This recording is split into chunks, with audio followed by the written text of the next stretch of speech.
ginnaaw ñu sant yàlla julli si yonent bi di nuyu ku nekk nag si turam ak santam di leen nuyu si turi Gambian Talents Promotion saa su ne nag ñi ñëw waxtaan ak suñu askan xam ngeen ne yéen ñu ñor moo tax it nag lépp loo xam ne Gambia daf ñu ñor ñu ne dinañ ko wax dañ ne ñu Gambia kon nag ku ma si bu wax nee na ma mas fii nag kenn du ma ne mas parce que ñoo ko bokka mbokk yi di leen wax ne nag tey nag dañuy am debate bu am solo fan yi si gannaaw Gambian Talents dañu defoon benn story bi nga xam ne nag moo limba réew mi ñëpp di si waxtaanee mu nekk loo xam ne dafa am solo pour ñu waxtaanee ko ñu wax nag lu mel ni utility car muy moto yi nga xam ne yooyu leen allocatal government bi maanaam moo ko allocatal ñi nga xam ne mooy ay ministre am pour ñu mun koo use ba tey sax ay permanent secretary seen ay njaboot bi koy use waaye gis neen ne Gambia am nañu mel ni government top officials yi ñoo xam ne amul moto loolu nag nekk loo xam ne dafa limi réew mi nit yaa ngi see debate di si waxtaanee tey nag ma indil leen ñoo xam ne ay expert leen si li nga xam ne loolu la ñuy liggéey ma indi fi nag góor jàmbaar indi tamit ay jigéen boo xam ne moom it ñu bëree bëri xam nañ ko si lu mooy def lu mooy yëngu seen xarit Fatou Samba kii nag di Mohamed Ndaw di National Assembly member foofu noonu si Banjul Central Mohamed nii la fay naa la Fatou kontaan naa trop ci seen invitation bi lii la Gambie yàggoon soxla ñuy toog di waxtaanee façon yu mel nii di ko debate nit ñi wax seen xalaat wax li nga xam ne loolu la gaa yi yëg wala wax li nga xam ne loolu la gaa yi gis kontaan jërëjëf Mohamed kookoy Mohamed Ndaw ba léegi rek ma am fii beneen jigéen bu nekk jàmbaar kooku Hadija Jawara nekk foofu noonu nag si GPU Hadija nuyu naa la fay naa la Fatou jërëjëf si invite bi alright kii nag nekk koo xam ne du ma ne bu leen yéen ñëpp xam ngeen ko di Momodou Sabally former Director General of GRTS TV and then also Director of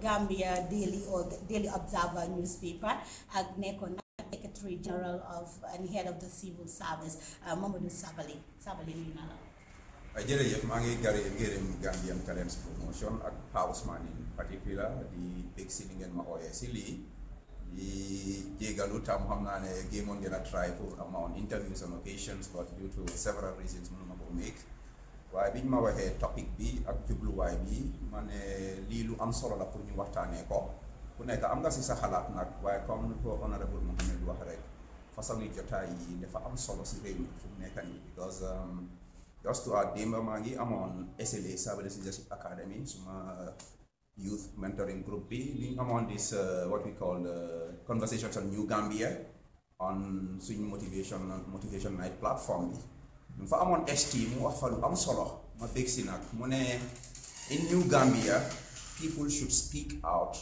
because holding back is not going to change anything dañu war a jóg ñu wax nag si yar ak teggin parce que loolu lañ fi fekka loolu lañ fi xam waaye waxtaan daal fi ñu ko mun di defee rek baax na am na solo si réew mi. alright jërëjëf Sabally kon nag ñi laa fi am tey ñu nar a waxtaan bu am solo ba léegi rek Mohamed ma bëgg laa laajte lan mooy utility car suñ ko waxee.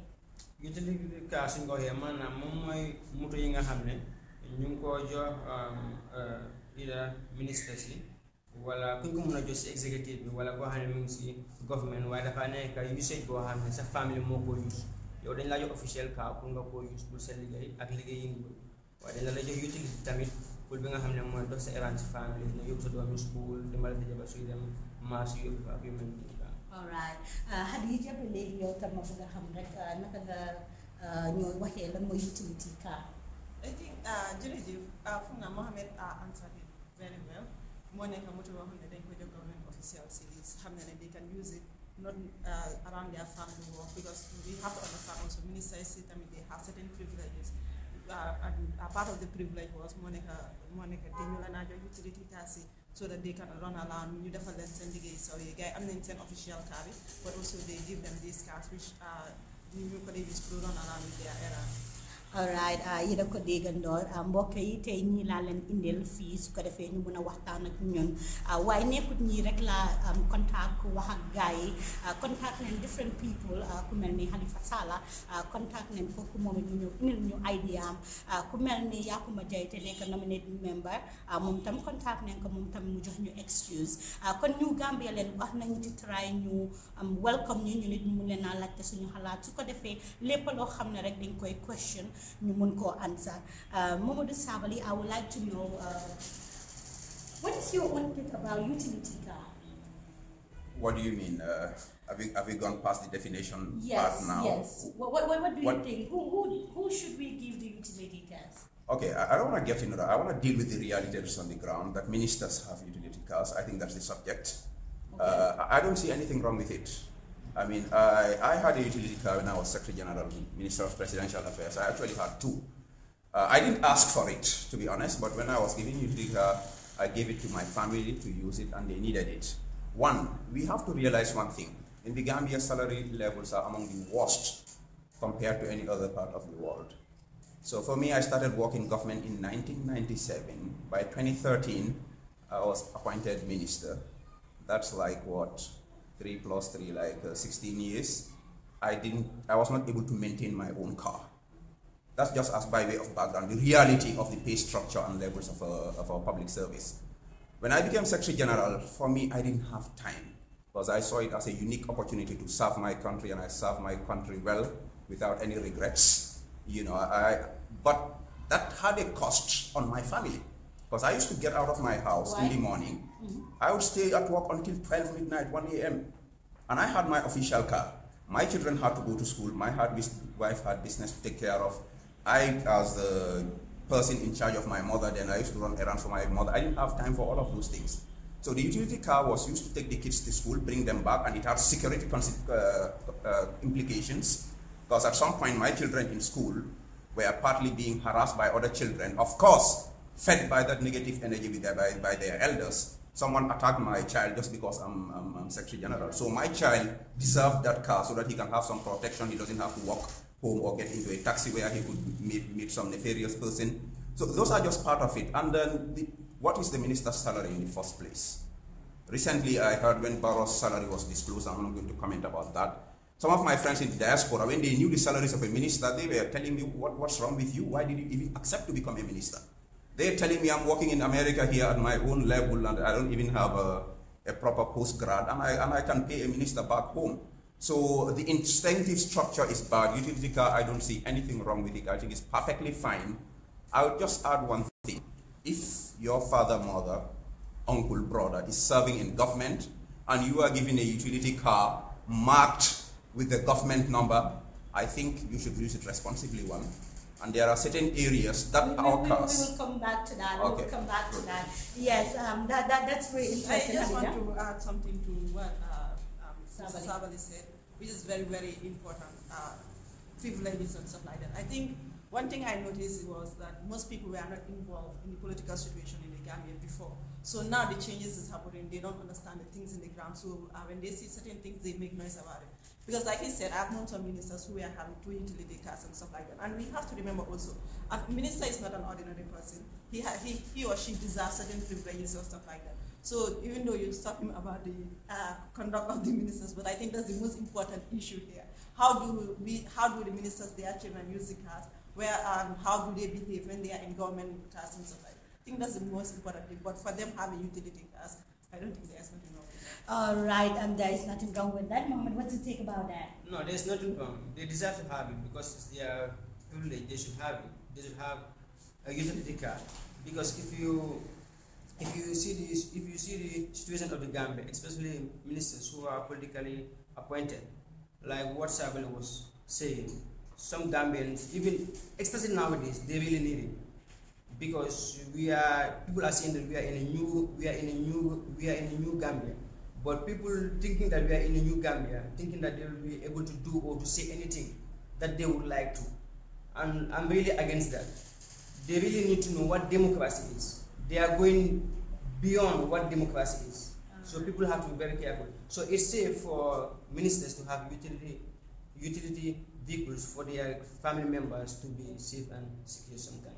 Right, and that is what they said, not me. Anyway, that brings me back to another question, that is, should ministers have 2 cars whilst directors or deputy directors don't have car, or even National Assembly members? Sabally, we see some of our National Assembly members, every time they're walking, sometimes they even get into public vehicles or even struggling to get cars.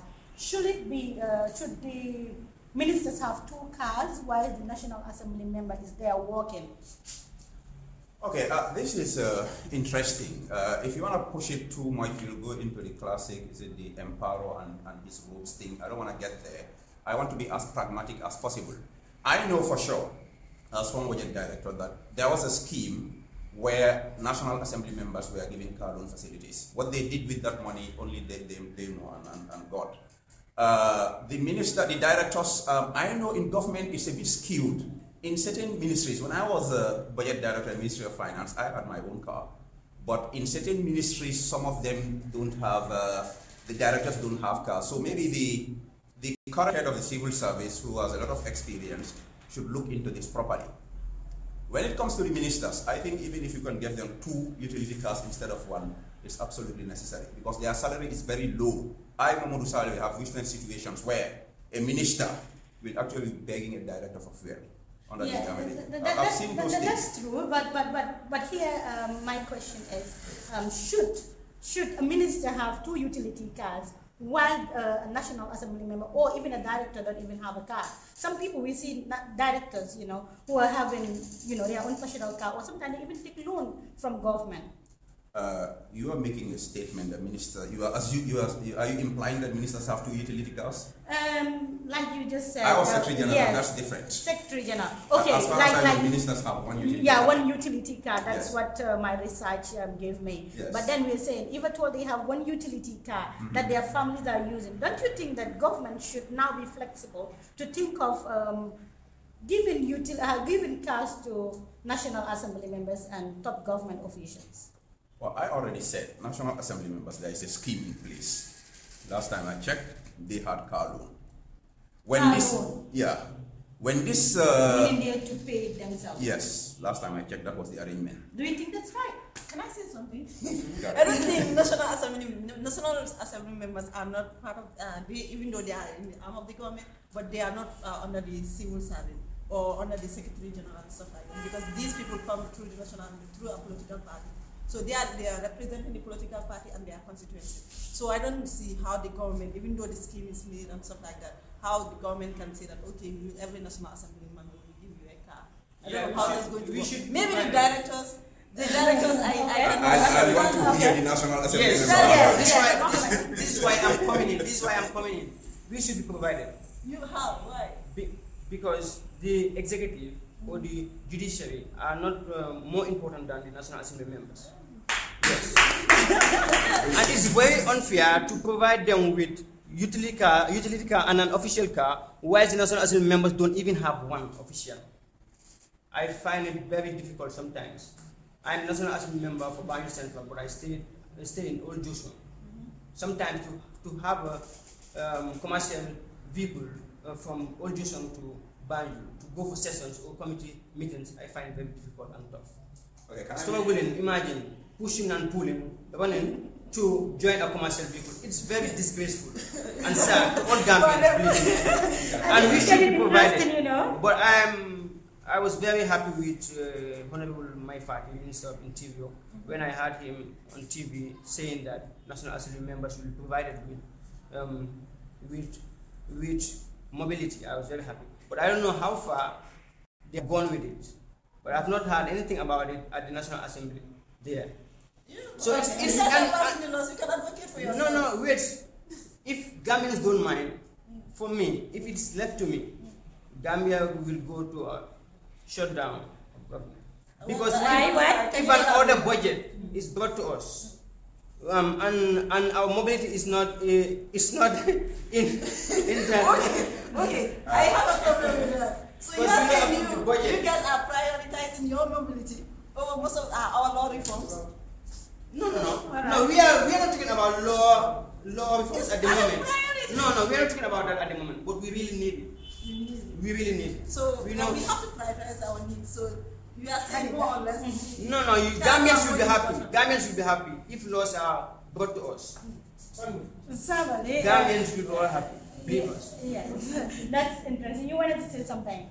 Yes, I think the Honorable Mohammed is saying something interesting there. I want to say something. Instead of talking about taking utility cars from ministers and giving it to directors, why don't we find a way of getting cars for directors and National Assembly members? Yeah, that's what they're asking. That's what I'm saying. Yes. No, not you. That is an implicit suggestion that why should the minister have a utility vehicle when a National Assembly member doesn't have? No, my angle is leave the minister with his or her utility vehicle. She needs it, the family needs it, the family deserves it to use that utility vehicle, because I know the risks and the pains of being in public office as a minister. Now, I was going to say before he came in the excitement of New Gambia, the talk was, I don't know whether Honorable Mohammed heard this, that this new National Assembly is going to be different. All National Assembly members were going to be given cars, and I think that's a fantastic idea, and I don't think it's impossible to do that. I think with all the goodwill that Gambia has had from the political impasse down to now, we should be able to leverage to bring in resources, especially in matters like the National Assembly, which I know is a governance issue, and these tubabs are crazy about that. Before all this goodwill erodes, let's make good use of it and bring in resources to support, especially those who are very important in our governance structure. I just wanted to ask you something. I know I'm not the journalist here, but you were director of budget and stuff like that, and I know you have an idea how our economy is right now. So do you think the government will be able to afford tasks for National Assembly members and directors? Because we are saying our budget, our resources are drained right now. So can we afford it? It's good you asked this question. I still insist you are a journalist. Anyway, that's what she is. She is. But that's why I was scared when the honorable member was talking about government shutdown. Because to be honest, government cannot afford to buy cars for National Assembly members. Right now, the budget is mired in payment of debt service and personnel emoluments, that salaries. You add those two together, you're talking about close to 3/4 of the budget. What is left even for development expenditure is nothing. But as I said again, we can think out of the box. We have goodwill right now. We should be able to look at ways and means. If you give him a car right now, you don't have to give him a car every year. He stays with that car for the next 5 years. For God's sake, I'm hoping in 5 years, Gambia will become bigger and better, and we cannot take that for granted. We have to work for it and reduce the talking and do some real positive work and redirect our energies towards the building and development of this country rather than trying to tear down each other. ñoo ko déggandoor mbokk yi moom la Momodou Sabally mu wax lu am solo nit ki nag amul dara lu dul réewam, amul dara lu dul boppam. Mohamed, gis naa ne sa yaram tàng na lool. naka la mel, because yaa ngi wax ne sometimes da ngay ruus, ngay struggle, ngay ut moto ak yooyu noonu. ñeneen sax dañoo ne kii MP sangam la. Waaw man. Because trying to avoid for you pushing for yourself in that direction. You know, I mean, he has a point, and I'm very glad that you are bold enough to speak, because I'm sure you are not speaking for yourself. You're speaking for the National Assembly.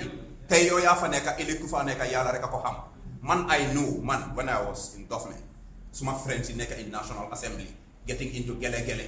And it's not just going to the house. Your constituents, Ngente, they Taka, you have to go to all of those things. To be honest, it's not convenient. I should throw that in support of you. Parce que man maa ngi dëkk si kër boo xam ne maa ngi ren foofu maa ngi dëkk ay Sierra Leoneans ñi ay Nigerians ñi Senegalese lu ñu ma njëkk a laaj bu ma faloo mooy ndax dañ laa jox moto bu ees ndax dañ laa jox kër bu ees mais ne non déedéet loolu amul ñoom ñun si dëkk yi loolu fa nekka nekku ne dama wax lii ne dama yaakamti wala dama buggee pour am lii billaahi wala talaay ba léegi man Mohamed Ndaw xam nga lan la ñoo fay National Assembly xaw ma ko ba léegi parce que last month du si salary this month ñu ngi ñëw ba léegi mënu maa xam lan la am na collègue bu ma laaj ne ko lii ñoo si am because loolu taxutoon man ma jóg gis nga loolu taxutoon man ma jóg waaye lii dafa nekkal loo xam ne daf lee ruslu léegi-léeg su may ñib si suma police ñoo ma lee may lift léegi-léeg ma xaar Honorable Momodou Cissé kool ko ne ko ma nga la xaar suma Johnson suy ñëw isiwaale ma mati suma file suma fly and everything they had def saa yu nekk saa ba mbaa. gis nga so xam nga lii yeneen ñun Gambia dafa bari foreigners yu fi nekk so suñuy gis lii rek dafa tax ñu gën ñoo xeeb dafa tax ñu gën ñoo xeeb loolu lañ maa ñun fu nañ maa ñu fu nekk ni big man nga Mohamed big man nga di nga am li di nga am lene ba 3 days ago suma Sénégalais friend bu ma demoon seeti mu maa wax ne écoute yéen buñ ma waxee luñ leen a fay man dama waaw mu ne man lii amul Sénégal mu ne lu ma wax si Sénégal luñ leen a fay buñ ko converté it was almost 105,000 boobu te yeneen incentives suñu am ak yooyu mu ne ko ne waaye anyway lii moo nekk ak Gambie daanaka si àdduna si yëpp ñun ñoo gën a tuuti la fay surtout national assembly members waaye government fay ak private sector bi yëpp Gambie moo gën a woos so lii daal nguur gi war nañ seet matuwaay ñoo def pour lii war fee gaaw ak yéen daal xam naa ne du gaaw waaye war nañoo def seet nañoo def pour seen fay bi mën a yokk si boor bu nekk nag waxoon ko national assembly member waaye si boor bu nekk Momodou Sabally ma ñëwaat rek si yow ñuy wax yi fi utility cars yi fu mu nekk nii mu ne course si internet bi ñu bëree bëri di laajte ndax Gambia su utility cars yi comme noo ko waxee mun neen koo am parce que war na leen pour safety seen doom yi ak yooyu waaye maa ngi laajte ne ñu ngi gis directeurs yoo xam ne tey seen moto yi suñ la wane ne kii directeur la comme Mohamed mu ko waxee sax dangaa laajte dangay question ndax kii directeur la Sabally ma bëgg nga tontu si loolu. well man nu ma ko gisee comme nu ma ko waxee si angale rek ministre bu fa am utility vehicle war nga koo am because fii Gambia suñ fay doyut especially ministre nag place yi liggéey la waaye tam place yi taranga la parce que ministre bu fi génn di tukki yaa ngi tukki si tëri réew mi man suñ yëfi fay lu mu néewee daf ñu sonal torop because am na benn géwél bu ma wax ne dafa àndoon ak suñ ministre si dem Sénégal talking back on Mohamed li mu doon wax bi mu eegee géwél boobu nag dafa bugg a boppam I think I should just mention him no let me just leave it at that. Géwél bu bugg a boppam not as géwél as such sax waaye nit public figure la woon daal waaye moom nekkutoon ministre mu doon liggéey for a broadcaster biñ tukkee ba dem bu mu eegee mu ne counterpart bi Sénégal mu ne ko ne monsieur le ministre total because moom mu soloo moo gënoon a jekk ministre si lu mu solo te loolu yëpp partly has to do with remuneration in the system. So ministre seen fay ndagul doyul benn moto bu ndaw bi ñu leen jox ñu yokk ko pour seen njaboot yi njëriñ seen boppa man gisuma si dara I don't think it's a problem because suñ ko defutee noonu li ñu ko mën a def mooy ñu yokk salary ministre te man xam naa ne nguur gi amut xaalis pour yokk salary right now so that little benefit bu njabooti ministre yi di am man daal man foog naa ne loolu dara nekkul si lu war la waaye liñ bëggoon a wax rek te nga stop ñu mooy njaboot itam ñu seet naka la ñooy usee moto yooyu parce que loolu moto nguur la te du utility car sax rek across the board li ñu dee jëfandikoo moto nguur is not right. waaw ba léegi rek ma fat la shot gis neen tamit si research bu ndaw dañuy gis moto nguur yi guddi ay place yoo xam ne duma ko tudda waaye xam ne ne nekkul place boo xam ne koo fa fekk di nga ko respect yu mel noonu foog naa yaa ngi bëgg a ñëw si loolu. am naa si kàddu because leena la man leena ku ma xam na ne man du ma dee dawal moto waaye ministres yi especially suñ ministres yu ees yi ak public figures yu ees yi nga xam ne nii ñu liggéey si nguur nañ bàyyi xel seen drivers because léegi driver bi mun nga koo yónni ne demal Brikama mu dem fële ji Kulor wala léegi soo melee ni man nga xala yaa tuuti nga bàyyee sa driver bi moto bi guddi mu dem fële ji feena ma nekkoon budget director amoon naa problème bi léegi suma staff yi ñoo ma dee setal kenn dina ñëw yow sa boss maa ko gisoon si night club bii rek ñu la koy déedéet ñun suñu boss bi dee dawal moto so nañ bàyyi xel si drivers yi waaye su dee tam public figures yi seen njaboot yi dañoo jëfandikoo moto nguur yi nañ leen xelal ñu xam fu ñooy dugg ak moto nguur ak fu ñu war a dugg ak moto nguur parce que tam moto bi nit ñi liñ fay leen ko loolu la ñoo jël pour jënd moto bi so at least war nañoo respect nit ñooy ñu make sure ne su ñooy use moto yooyu ñu use ko si anam boo xam ne anam bu rafet la ak alami tegi. jërëjëf leen tamit government nañoo di bàyyi leen seen moto government yu bari dañ leen am major breakdown sax waaye dañ leen lee paak lu yàgga ba nga xam ne yëf yi dafaa dem ba nga dafa yàqu ba nga xam ne duñ ko mën a tee use so yooyu war na ñoom di try di leen maintenance la nga xam ne dina fa yàgga bala ñoo nekkaat di demaat di jënd yeneen vehicles parce que loolu noonu dafa cher trop leneen tamit ñu sóoraale ñu ñun national assembly members as of now ñun waxuñu waxi utility cars boo dinañu trial official si lu ma dégg xam nga how to this is there waaye ne waa ji express ne jaay mu ngi fi bàyyi woon moto yu bari waaw suñu mën a jot studio nañu ko jox moto Gambia la nañu ko jox moto Gambia la ñun ñoo ko moom war nañu see mën a jox man daal àndal naa si wax boobu de su dee dëgg la because ma xam naa ne waa ji amoon na moto yu bari waaw te xam naa ne su dee moto yu ñu fii I don't think it's a bad idea pour nguur gi xalaat loolu wow definitely because they've done a moto yu bari I know that for sure. Okay, coming back to Minister Si Accent Nomi, I think it's very, very important. Every public servant, you should go by a code of ethics. Now, when for them, so family, if you use a model, to use model. So, you say, man, from the work, this, about this, we gain and stuff like that. Maybe some of the ministers, they are not said family, working them or adding them. And I also think that the public service, PMO, or stuff like that, at least they want a code of conduct for how public servants should behave, where they should go and where they should not go, and how to use the cars and stuff like that. And it's very, very important. When it comes to being a minister and a public servant, you are a role model to a lot of people in society and stuff like that. And knowing behavior, I think it's very, very important. And I think that's something this government need to look into. Though they are in the transition and they have a lot of things to do and stuff like that, but I think like this are very, very important for how they do it.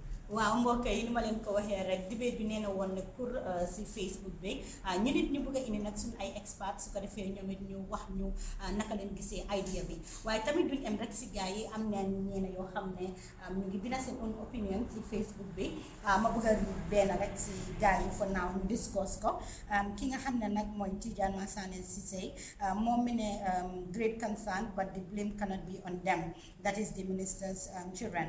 Mi ne their immediate families are entitled to utility car. That is what it is for. And the goal of the government for now needs to be changed. I agree, but I did not see anything wrong with it. It is within the general orders. Non-disabled. I think we already said that I think that's true. The ministers are entitled to it and stuff like that. And the most important thing, how they use the cars and where they should use it and how they should behave in public, especially when it comes to their children. I think that's what they need to look into. Also set up rules for civil servants and stuff like that, because I know a lot of them do sometimes misuse the cars and use it for things they are not supposed to be doing. So that should be what we look into. All right. Well, yes, I think Mr. Cisse made a great comment. What I want to add is that the Gambian public should be very conscious of the realities in the economy and the global economy. The government is hiring ministers and public officials, and they are hiring in the labor market. In the labor market, the banks are trying to hire, the other companies are trying to hire, and government is trying to hire. So government is actually competing in a market. So the lower the salaries and incentives that government is paying, the lower the caliber of professionals government is going to hire. And any government that means well, we're going to have professionals in their system. So let's be a little bit careful when you start criticizing how much a minister or a managing director is paid and how much in terms of incentives they are getting. Like recently I did something that I've never done since its political impasse. I made a statement addressed to President Barrow directly. Because when I heard about certain firings, I was concerned. I said, President Barrow, please think twice before you fire any professional in the system. Because I grew up in the system, became head of the civil service. I know what we have there. Some of these people are there just because they've been there and maybe they don't want to uproot themselves and move elsewhere or and other considerations. But the pay structure and level of government right now, it's very difficult. Apart from somebody who wants to sacrifice for patriotic reasons, it's very difficult for government to hire any good professional. And there's one thing about the Gambia, we have so many degree holders, very few professionals. I can say that at any level. So the government needs to be careful, take care of these public officials, the ones that we have, especially currently serving. I'm not saying everybody should be retained, but before you fire somebody, Mr. Barrow, please think twice. All right, Mr. Barrow, President Barrow, think twice. Why believe like Momodou Sabally, what an answer, Hadija Jawara, moom tamit nekk fii ak ki nga xam ne mooy Mohamed Ndaw waaye ba léegi rek dama bëgg ñu waxtaan si leneen loo xam ne dafa am solo ñu ngi way utility cars, yes waaye ba léegi tamit dafa am loo xam ne ñu ngi gis government officials yi bari tey suñu workshops suñu meetings ñu bari dañuy ñëw late soo leen ne lu tax nga ñëw late ñu ne la suma moto bi dafa am ku demoon beneen meeting o dafa am ku waroon a driver bu waroon a njëkkee drop loolu yëpp daf ko dee am meetings yoo dee dem ñu bëree bëri léet bi daf dee bëri too much and then ñu bëree bëri daf dee nekk top government officials ñoom seen boppa ñoom ñoo dee léet ñi nga xam ne ñeneen ñi law ne ñoom amul moto then am ku wax directeur bi mu baalal leen jox leen moto o ñeneen yi sax dañoo dem to the extent of jël taxi ku ñëw Khadija nga nekk journalist Bukan nasi. Wow. Because this is something I must experience. With all due respect to government officials and ministers and everybody that has a government car, I'm not been a problem in office. Legi nini then they personalize government vehicles and that's very wrong.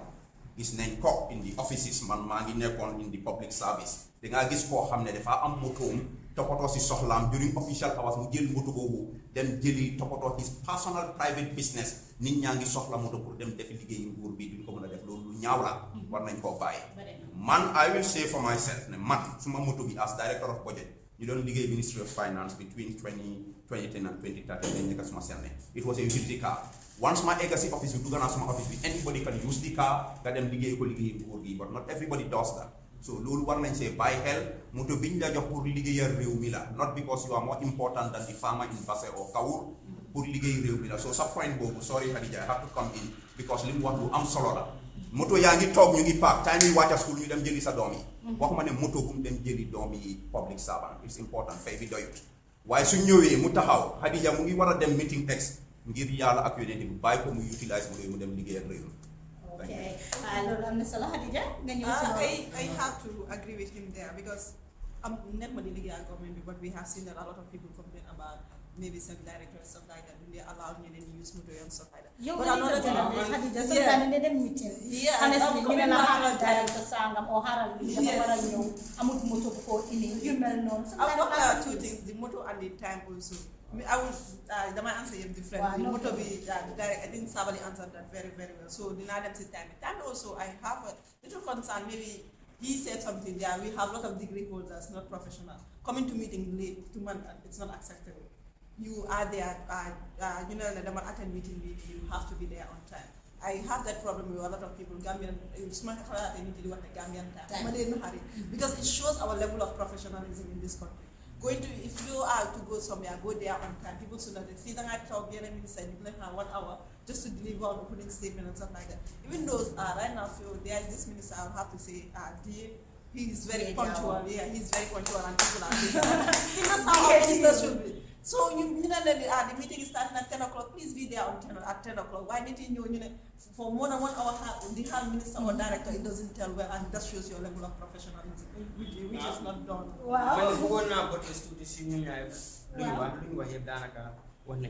waaye lu ma wax mooy lu bari lu ñoo wax naan soo moto bi moo ñëw toon moto liggéeykaay bi ne excuse la gaay lay joxe waaw because soo ko seetloo Gambian bi respect time te loolu dañ ci wax génn fu mu nekk nii ñu Gambie bu ñu oote yëpp suñu bëggee am lu ñoo am yëpp achieve lu ñu bëgg achieve yëpp li nga xam ne daf ñoo jox njëriñ bu baax a baax parce que seen ay sët dañu war a respect time dafa cher trop time dafa cher lu bari lañ see ñaaka si lu ñu def lu ñu jël te lu si gën a sérieux ñu def for 30 minutes 1 hour 30 minutes plus la ñu leen su xam nga yu attitude boobu dañ ko war a génnee si life parce que léegi-léegi daf lay xappul ne dëggal am na nga xam ne ñu ngi ñëw waaye even suñu dem liggéey government sax problème yooyu dañuy am wala seen liggéeykaay pour ne ñu ngi war a àgga liggéeykaay 8 o'clock waaye pour mutu xëccoo mutu lee tax understand yooyu noonu mën naa ko understand kon am na ñoo xam ne ko leen dem greatly pour late léegi am na ñoo xam ne ci def ko soob dem ba nit ñi yëpp toog ñuy doog a dugal pour nit ñi mun leen a gis understand so yooyu noonu yëpp dañoo war a suñu attitude yooyu noonu. waaw kon nag Gambia ñoo ko déggandool ba léegi rek ci Facebook bi ba léegi foog rek ma follow li nga xam ne nag mooy debate bi kii nag di Matthew moom nag mu ne after reading an article about Mr. Ousainou Darboe and Fatoumata Tambajang allowing their daughters to use public property, I was in fact addressing an issue that goes to that very heart of ethics and morality in government. My concern was not politics, and certainly people have to change their attitudes. I was addressing the situation from public administration, having done asset research of corruption in Africa and politics. For that being the case, African development over 6 decades, and then people have to change that. That is what Matthew said. What do you? Comme ka waxoon nañ about using different languages bu gana waxtu ci soose ñuy déglu be ben kaca kanjam wala minister sol ani modol men be do wala masakundaye e kam moto fulan jango men dila adila dimbayal kaw motol ta e kay fam mona famale kila hajo to kotola ay diamole samanam social media nata wala kaca jam mo moy la jero menti isa tandi ndela jero menti minister yela moto so be moto do dila la dimbaya be o ta kam pour kila hajo to koto tanati je katu Gambia na jo atele joya ta bakol be la joti minister sol ka jo menna atela hajo to kotola no minister sol ila wato ika beta le pour commencer kundala do ko ke jama sila jama fay ka tara tamo la lokum kili lokum fula ila dimbaya ni man nyoje email man wato sato pour kila dimbaya la hajo to koto al dimbaya wala hakole beta kam so ni minister e moto so tala dimbaya kam menta ke la hajo to koto la tanawo tanati je adu mol nyanti hakilo dula ni mol la men yalon ko mo minister ti wala mo managing director ka do ko ke man sakundae ni mansa kunda me jo email amuna fango dila isita do ko so kono dula do tare so nyanda ko kilo dula nyen to te man problem jeje ngame jeje dron minister so ila dimbaya dron ise ya madro ya lon ko moto nyigi be men takam pour que la hajo to poto wala mansa kunda moto le ngam mansa kunda moto dum wala banko be den tala se mansa kunda la joramol ta dron e to poto ko nation dul fango la joram ba to poto la nyame abaraka baake Momodou Sabally wax nga lu ama am solo ba léegi rek Sabally ma bëgg a ñëwaat rek si yow Sabally gis neen suñ top government officials yoo xam ne tey dañ naa ne ñoom senior government officials leen waaye honestly moto sax amuñ ko and ñu ngi wax about new Gambia it's high time I think new Gambia bi new government bi tamit ñu try to hold loolu in place ba pare tamit ma bëgg a tamit ñu wax si li nga xam ne mooy directors yoo xam ne honestly ñu ngi use ay pickups te honestly sometimes du ma ne waruñ koo use waaye tamit soo seetee yeneen réew yi comme noo leen ko waxee rek seen directors soo leen gisee rek danga leen a fonk am na yenn moto yoo xam ne tamit Sabally bala moo ñëw rek on Thursday waaw bu ñoo ñibbi one of my colleagues National Assembly member dafa may si National Assembly maa ngi si ñu wax about si nit moto yi loolu seen concern la de not only man ñoom seen concern la ñu wax ko mu ne ma ne man de dama dégg ne pickups la ñoo jox ñu ko ne pickups mu ne waaye mais bi tamit pour ñu nekk si rural areas la ñooñu dañuy ko mën a use pour seen activités yu bëri so mi ngi mel ni yaa ngi wax ne directors yi dafa disgraceful pour ñu use pickups waaye foog naa ne ñun loolu la ñu bëgg a jox la ñu national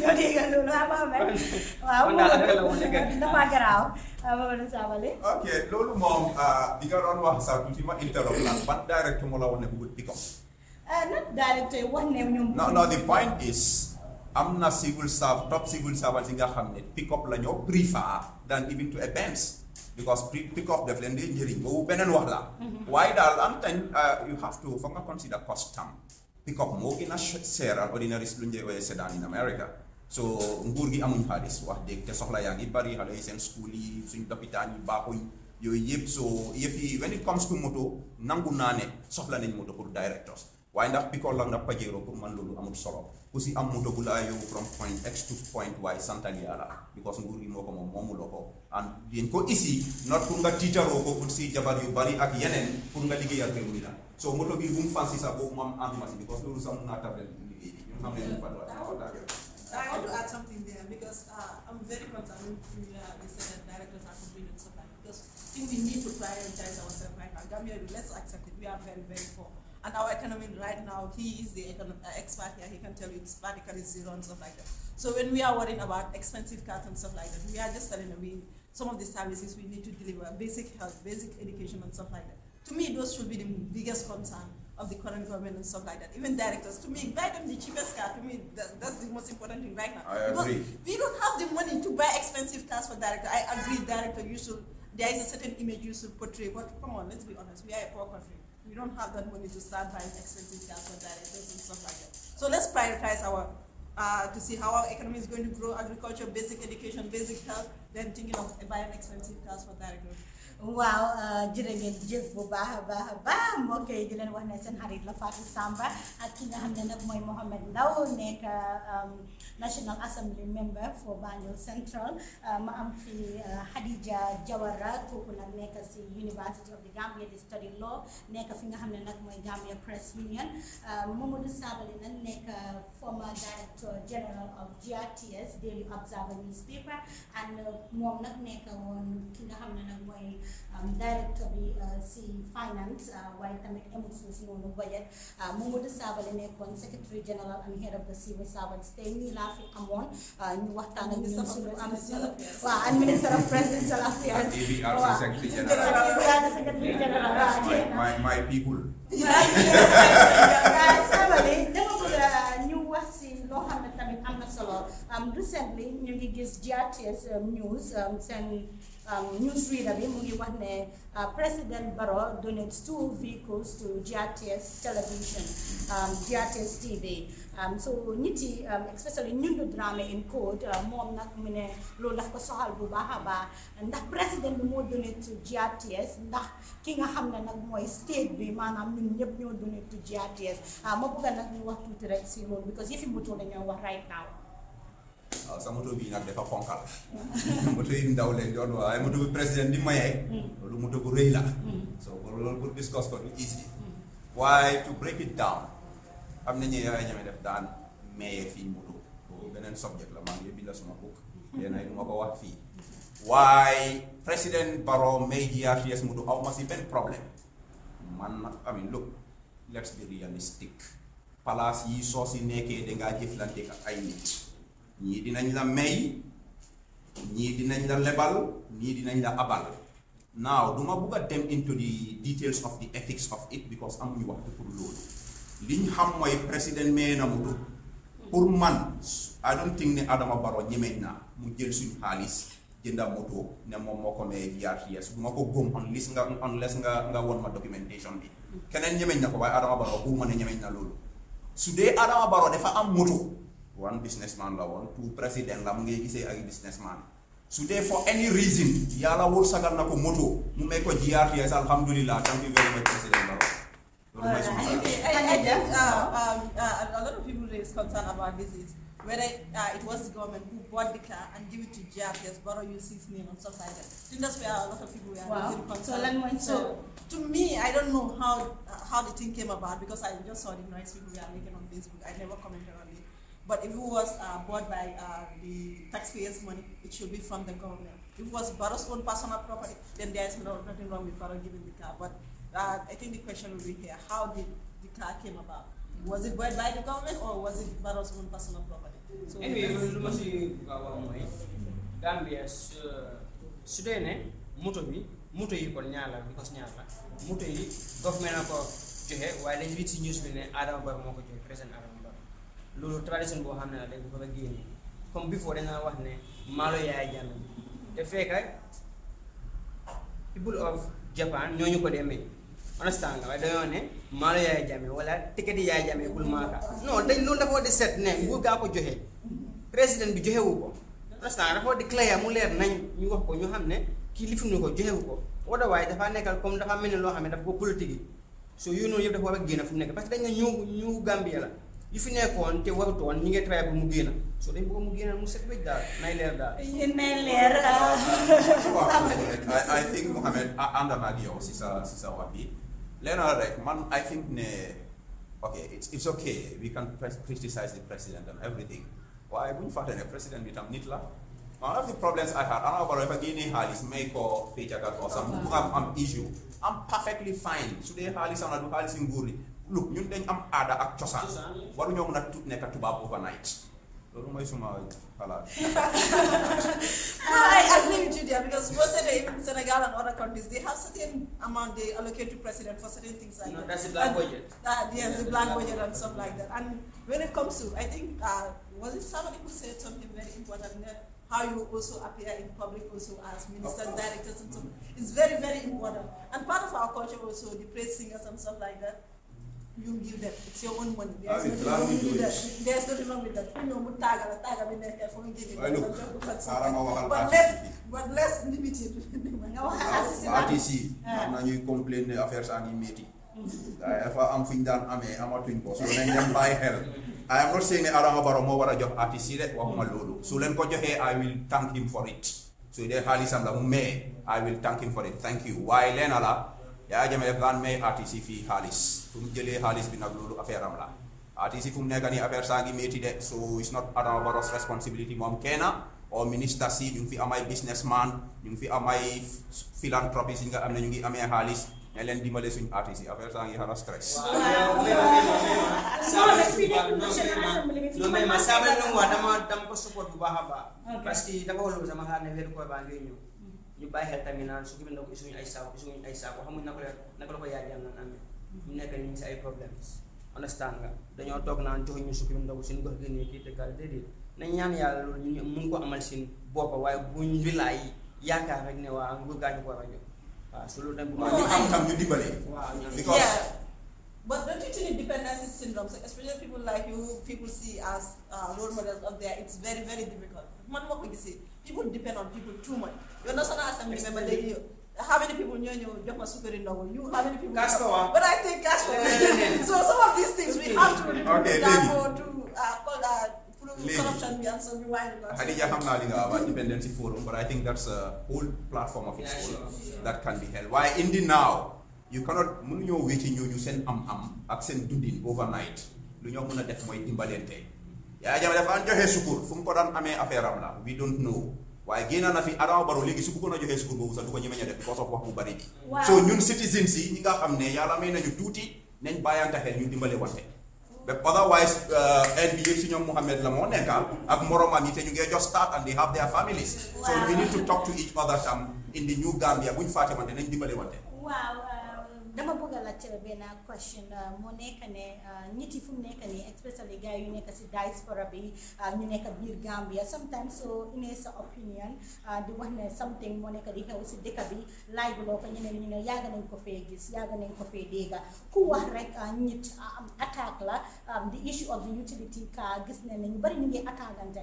I think ku nekk is entitled to li nga xam ne mooy opinion am so Sabally dama bëgg a wax si yëfi attaque bi on people writing things what do you think man li ma si am pour wax mooy thank God suma benn xarit Fodé Samate mu ngi New York daf daan binda all along bi dama attaqué ay jam and everything waaye ku mun a binda la te ku yàlla may xel la dafa bi doon benn article bi publish G Life magazine ak other blogs about the after Yaya Jammeh mu ne democracy is noisy xam nga nit ñi dañ leen yaaga cage nit ñi amuñ that freedom pour wax so in the immediate aftermath foog noise am tuuti rek but is that justified war nañoo mun a am debate fine but debate dafa jar nga saaga nit saaga ndeyam it's not right it's not proper anywhere man I don't accept it suma timeline Facebook you comment there fine nga criticize soo ma saagee dama la block ku close ak yow in fact Pa Ousmane I told him bi maa ñëw fii daf ma tag ma ne ko bul ma tag sa post because sa followers yi some of them they saga some of them they have negative energy te man as a matter of personal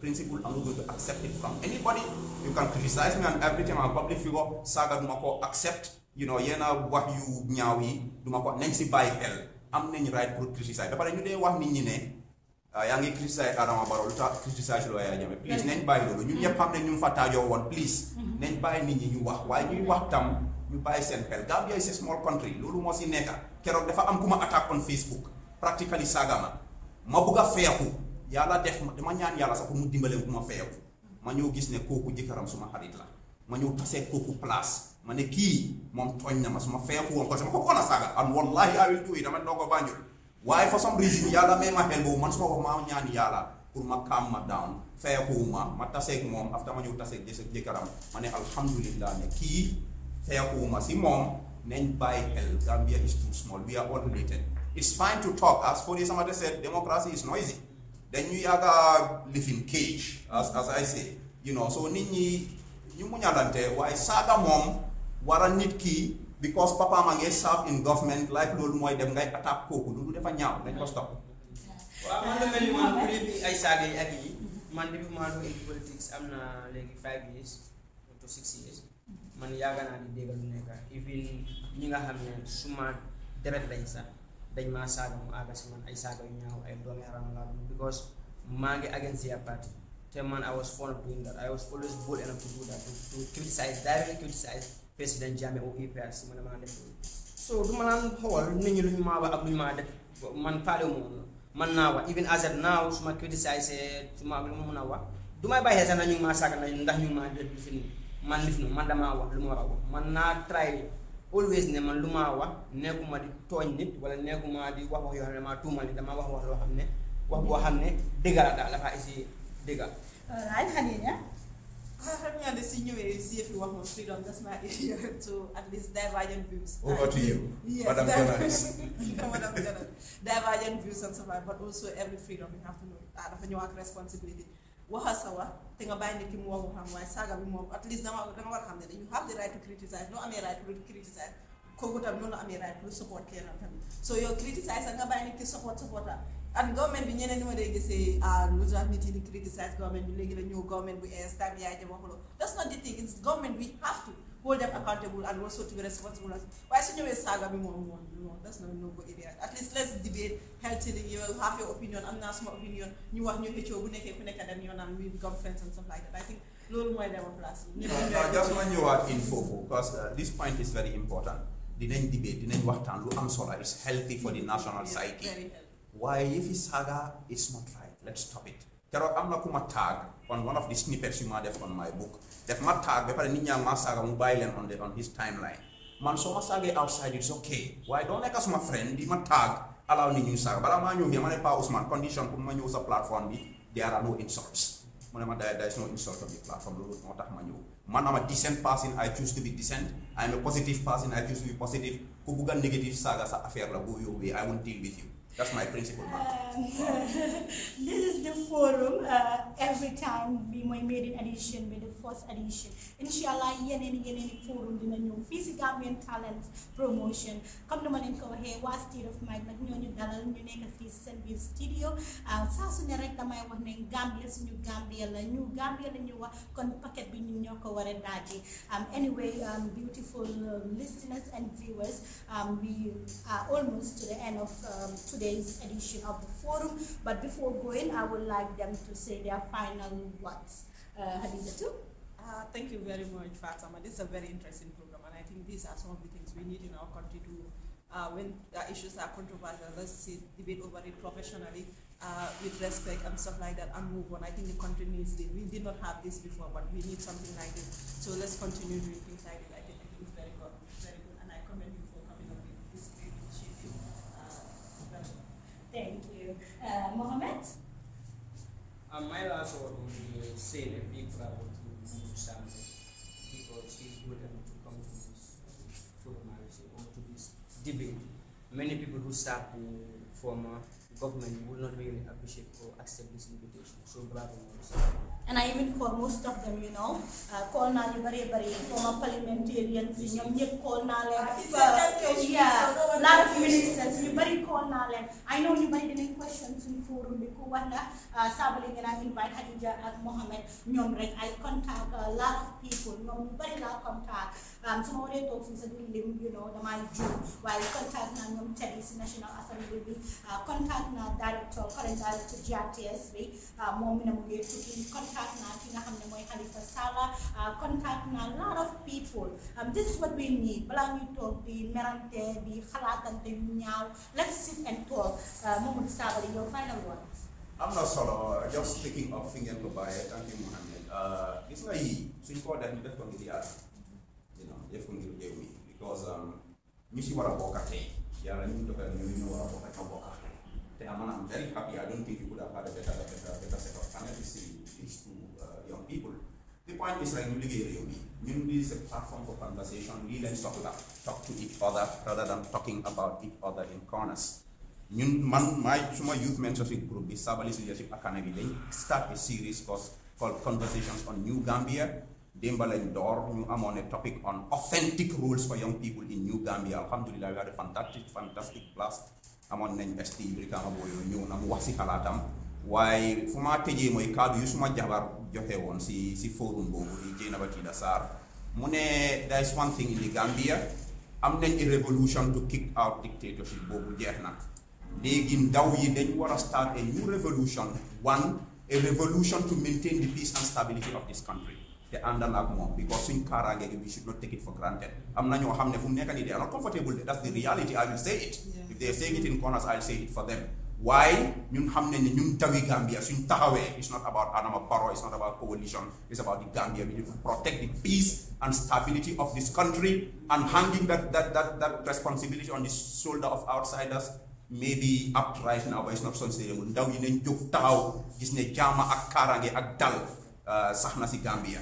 Beneen wax bi suma wax jabar wax again at the forum, mu ne the other revolution that young Gambians should take up right now is the revolution of self-sustainability. ñu taxawal suñ boppa dundal suñ boppa saxal suñ réew mi mu jëm si kanam. Loolu mooy suma final words. Di leen gërëm di leen santa di wax Pa Ousmane de jërëjëf pour approach ma, parce que maa xam naa ne ñeneen ñi pour approach ma sax beneen affaire la, waaye moom léegi-léegi ñu xuloo wax si suuf nii, waaye alhamdulillah I'm glad ne finally maa ngi si Gambian Talents platform, and alhamdulillah I'm impressed with yéen yëpp seen performance. Yal na la def barke ci kaddu yu ñu fi wax. jërëjëf bu baax a baax ni ma koy waxee saa su ne ñu Gambia la ñu wax kon ñu Gambia ñun ñoo ko moom. Gambian Talents nag duñu daw lépp loo xam ne nag askan bi ñu ngi koy nëbba ñene yaa ngi koo laxas ñun nag dinañ leen ko indil teg ko si di forum bu boobaa nag ñu waxtaan si. damay wax ne rek saa su ne ak man Fatou Samba dara du nëbbu, dañuy dem dañuy diis parce que Gambia moo ñu ñor. kon nag ma jaajëfal ñi nga xam ne nag ñoom laa ko tey ñoom ñëw bàyyi seen time bi yëpp ñëw nekk fi ak ñun. kenn mënul dara lu dul jàppale te li ngay jàppale mooy su la ñu koolee ba kuy ko ñëw ñu waxtaan. Olof Njaay ne ñàkk waxtaan moo gën a wéeru. Thank you very much beautiful listeners and viewers. It's the Gambian Talents promotion. Every day, every time we are already bringing you programs that will build nation, that will build individuals, that will bring people to be united.